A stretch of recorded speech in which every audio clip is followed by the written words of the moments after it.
Hey everybody, and welcome to another Explore Science. My name is Kurt Spivey. I am the planetarium engineer here at YSU. And today we're going to do something a little bit differently because as planetarium engineer, one of my things that I get to do is take care of the Ward Beecher planetarium telescopes, of which we have quite a few. And I need to make sure they're working all the time. And one question I get asked a lot of times is, what's best in a telescope?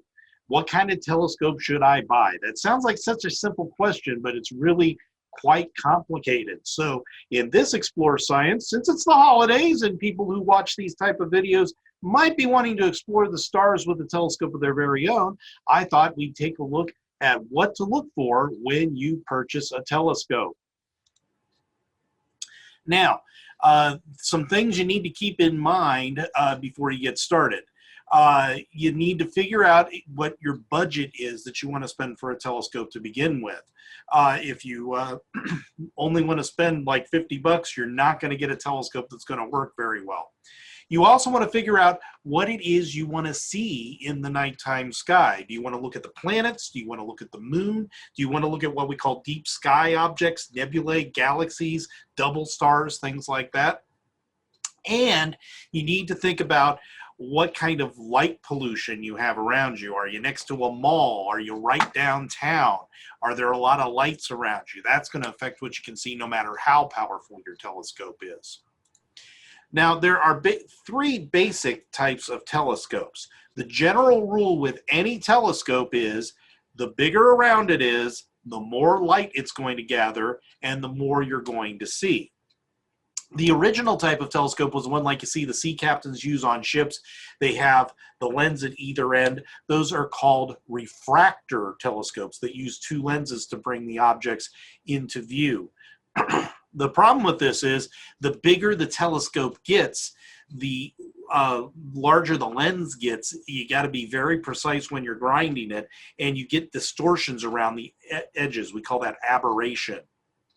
Now, in the late 1600s, Sir Isaac Newton was not satisfied with spherical aberration on his telescope. So he designed a telescope where the light comes in and hits a mirror, it bounces up to a second mirror and out to the eyepiece. This is called a reflecting telescope, and Sir Isaac Newton's design was so good that 400 years later, we're still using the same basic design, even on big telescopes.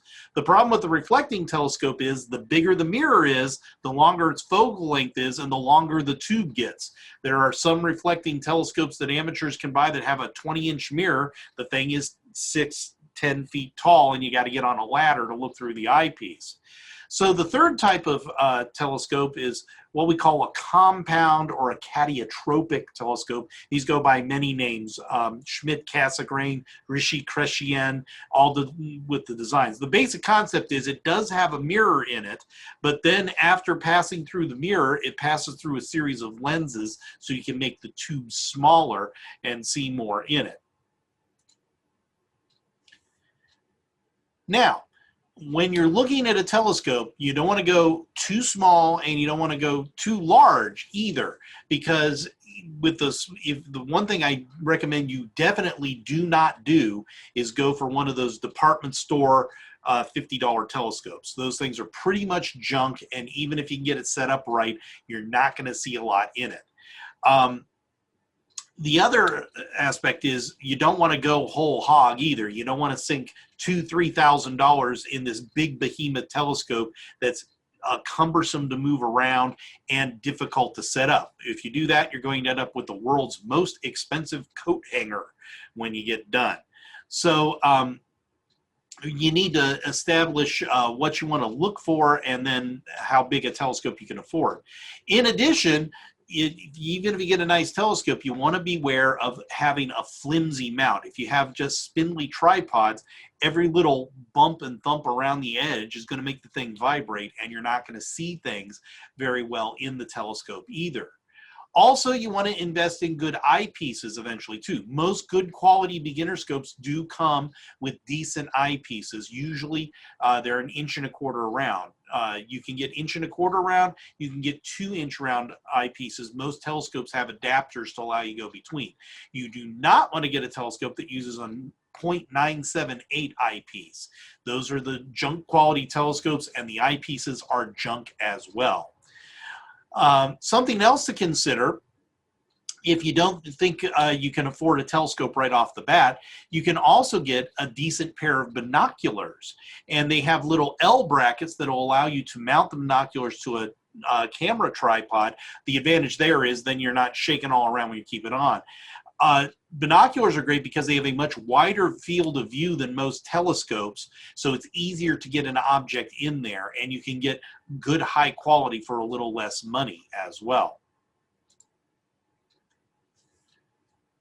Now, there are a number of great beginner scopes, and a great place to go is a company called Orion Telescopes. Their website is very easy, www.telescope.com. I will put a link to their beginner telescope page in the comments of this video. And there are a number of great ones that you can look at there. One that's highly recommended by experts is the Orion Star Blast 4.5 Astro Reflector. It starts at about $200. It's a decent size. It's put together as you bring it out of the box. So basically you can take it out, put it on a table, and get observing right away with it. And it's a great beginner scope. Another great beginner scope is called a Dobsonian mount. It has a base that swivels, what we call azimuth, and then the tube tips, that's altitude. It's an alt-az. You can get a lot of bang for your buck with a Dobsonian telescope. Orion has a great 6-inch Dobsonian that starts around $239. That's a little bit bigger, also easy to put together, and it's a little bit bigger than the Sky Blast. There are a number of other great telescopes in there too, depending on your preference and what you're looking for. If you'd like to talk to a person, another great company that we use here at the Ward Beecher Planetarium is called Skies Unlimited. Their website is www.skiesunlimited.com. I will put that in the comments as well. There you can actually call them up and talk to somebody. Hey, I've got this much money. I want to see this. This is what my light conditions are, and they will help match you up with the telescope as well.